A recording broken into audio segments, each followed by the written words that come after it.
Hai pemirsa, apa kabar? Berjumpa lagi bersama saya, Ronald Surapraja dalam Go Healthy, cara tepat hidup sehat. Pemirsa, tahukah Anda ada satu organ di dalam tubuh kita yang tidak pernah berhenti bekerja? Dia baru akan berhenti bekerja jika kita sudah berhenti hidup.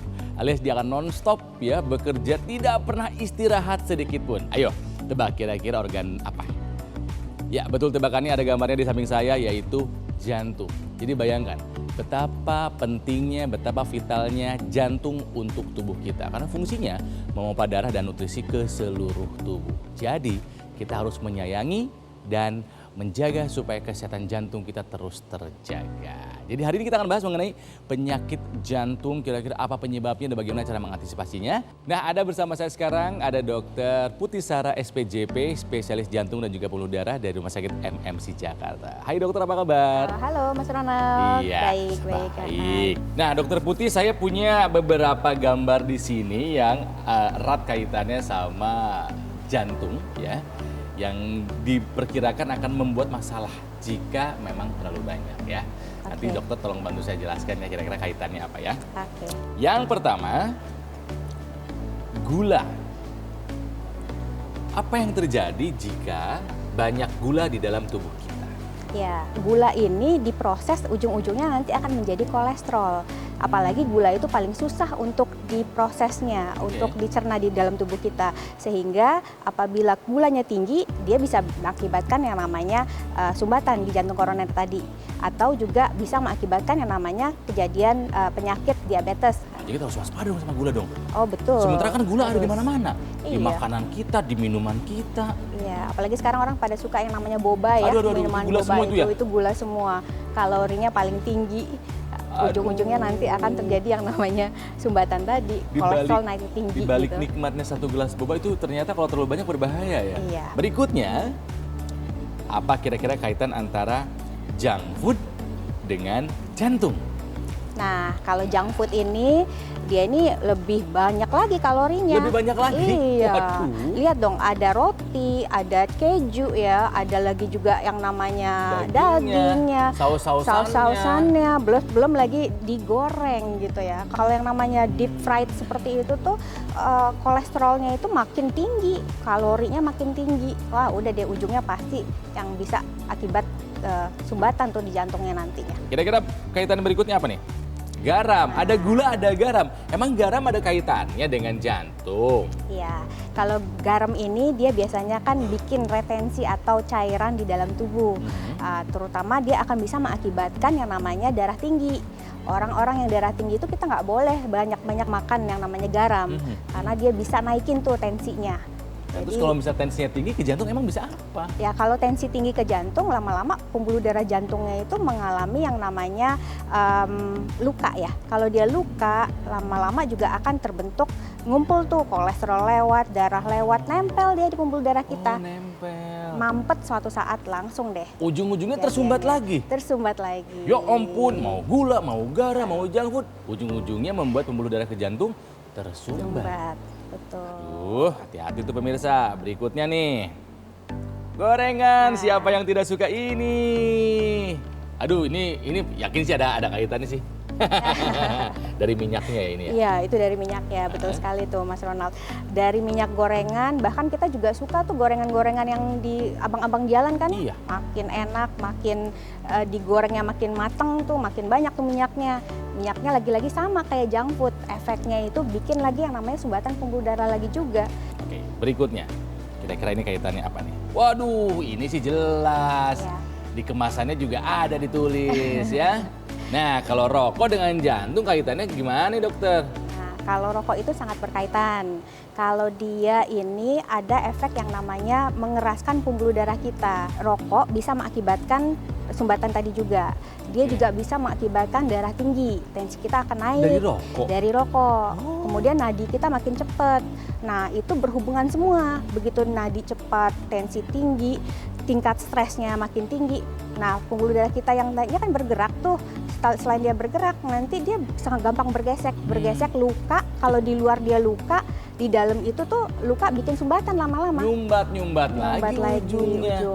Masalahnya gini nih dok, sudah jelas dalam kemasan rokok tertulis merokok bisa menyebabkan serangan jantung, tapi mohon maaf, lebih banyak yang tidak memendulikannya. Apaan sih gitu? Padahal memang faktanya bisa membuat serangan jantung ya dari rokok Iya, ya. betul sekali. Kalau misalnya perokok pasif sama aja yang ada di sekitar kita. Sama, walaupun presentasinya lebih rendah. Radikal bebas. Kita, there's nothing we can do about it. Jadi kalau soal radikal bebas, kaitannya sama kesehatan jantung, kita harus melakukan apa nih? Iya. Jadi kalau radikal bebas itu kan biasanya yang kita tahu kan kayak polusi ya. Iya. Tapi yang selain itu dia sebenarnya berkaitan juga dengan rokok nih. Dengan rokok, dengan asupan makanan yang kita makan. Jadi dia itu kalau radikal bebas ini akan juga ujung-ujungnya mengakibatkan sumbatan lagi. Dari keenam ini, apakah salah satu saja sudah cukup membuat sumbatan atau harus ada 2 atau 3 atau banyak gitu? Ya, sebenarnya kan faktor risiko di kita itu banyak sekali. Ada darah tinggi, ada gula, ada kolesterol. Nah, kolesterol itu kan berarti dari makanan ya, makanan dari rokok. Nah, kalau dari hal itu, ini gimana nih? Ada 6 ya, Ada 6 6. hal ini bergabung semua udah pasti deh dia akan Aduh. bisa kena serangan jantung. Tapi apakah cuma salah satu bisa juga? Bisa. Bisa. Iya, masing-masing memberikan kontribusinya masing-masing gitu. Jadi apalagi kalau udah semua nih, apalagi kan ini sifatnya di kita sekitar kita selalu banyak ini. Jadi mungkin junk foodnya enggak tapi gulanya kenceng, Ya, bisa betul, juga terjadi bisa sumbatan. jadi sumbatan. Yang harus kita waspadai apa nih? Yang harus kita lakukan untuk mencegah supaya serangan jantung tidak terjadi? Ya, tentunya sih sudah jelas ya, yang hal Yang 6 enam ini udah harus deh dicegah.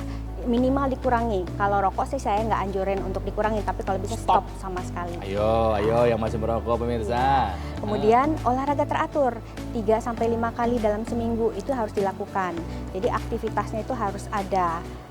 Dan kemudian lagi regular check up, medical check up. Pemirsa, Dokter Putih tadi sudah menjelaskan bahwa keenam hal ini, radikal bebas, rokok, gorengan, junk food, garam, dan juga gula, ini bahu-membahu membuat sumbatan di dalam pembuluh darah menuju jantung. Di satu titik, itu akan tersumbat, darah tidak sampai, dan jantung pun akan terkena serangan jantung. Siapa lagi yang mau menyaingi jantung kita kalau bukan kita sendiri, ya?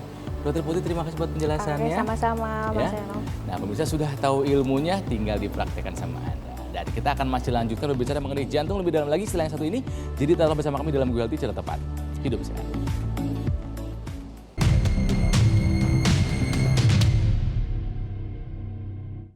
Didukung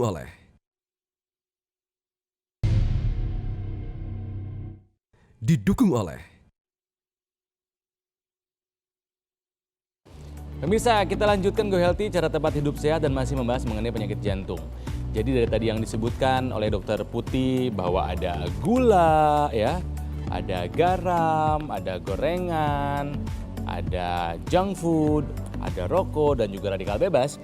Ini mereka bekerja sama bahu-membahu untuk membuat sumbatan di dalam pembuluh darah jantung yang akhirnya membuat kita terkena serangan jantung. Nah, sekarang kita akan bahas lebih seru lagi sekarang karena ada Mbak Lula. Apa kabar Mbak Lula? Baik. Ada Mas Boyke. Halo Kang Ronald. Ada Mas Panji. Halo Kang Ronald.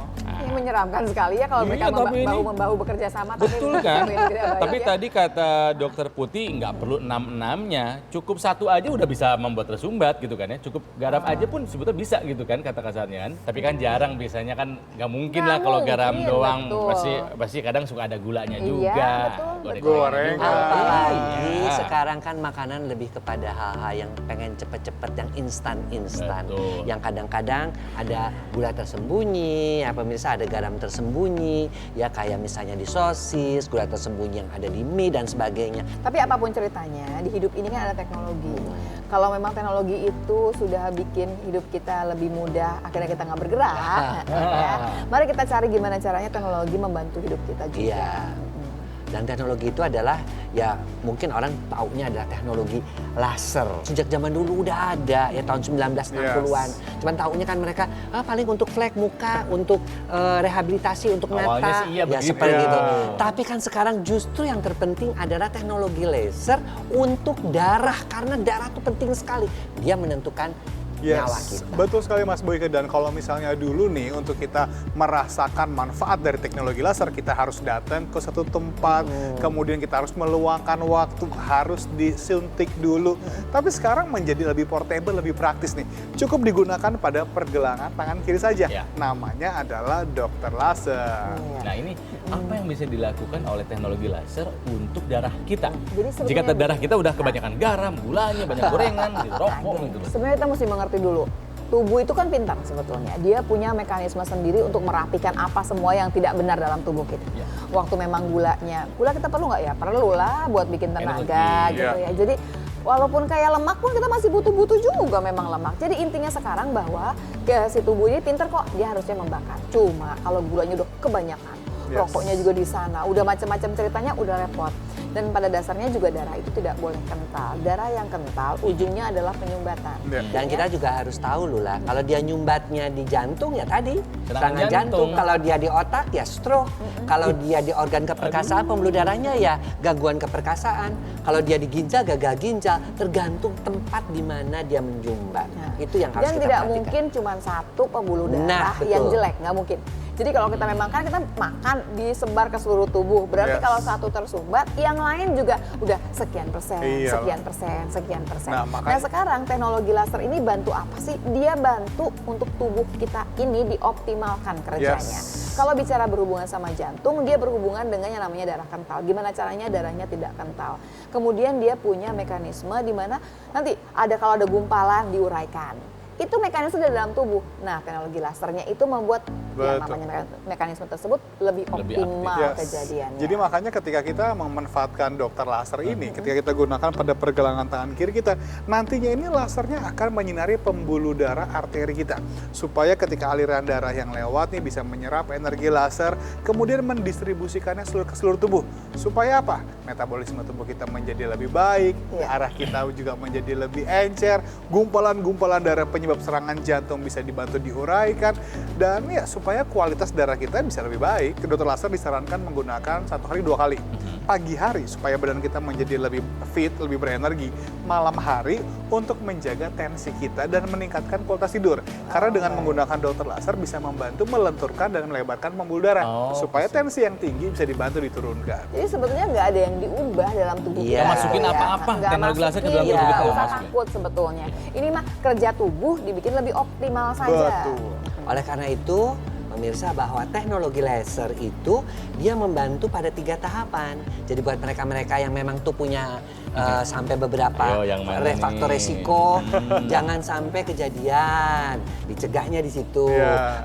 Jadi pada teknologi laser membantu mencegah terjadinya tadi yang namanya plak-plak tadi. Kemudian pada pengobatan mereka sudah terkena stroke, terkena serangan jantung sampai pasang ring, itu juga diobati dengan teknologi Yes. laser. Terus bagi mereka komplikasi-komplikasinya, misalnya mereka juga yang gula ya, diabetes misalnya, ada gangren, dia juga dibantu oleh teknologi laser. Jadi pencegahan, pengobatan, dan juga rehabilitasi bisa dibantu. Sebenarnya yang selalu juga begini kan, satu alat yang kemudian dipakai sama yang sakit sebetulnya bisa dipakai sama yang lain yang tidak Nah, sakit. betul. Yang pola hidupnya tidak terlalu baik atau barangkali pola hidupnya baik deh, dia merasa baik gitu misalkan. Iya. Tapi gulanya masih tinggi loh gitu, kolesterolnya masih lumayan, makannya kan boleh dong bareng-bareng Boleh. pakainya. Cukup satu alat dimiliki oleh satu keluarga. Karena kita bisa menggunakannya Gantian. bergantian. Karena kan fungsi utamanya dari dokter laser ini adalah membantu meningkatkan kualitas darah.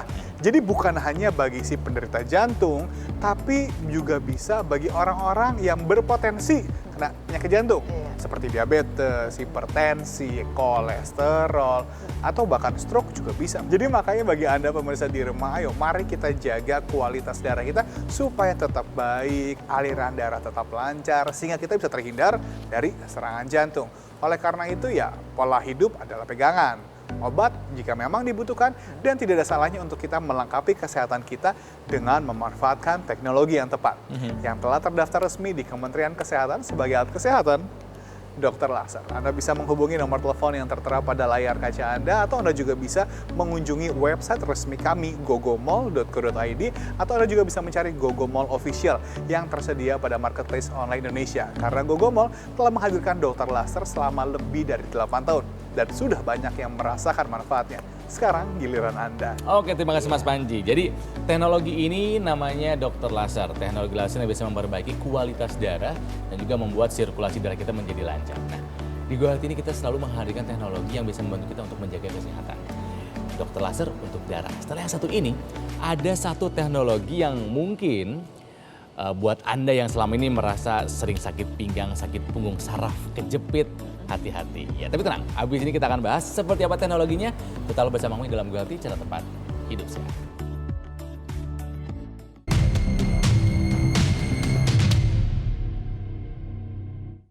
Didukung oleh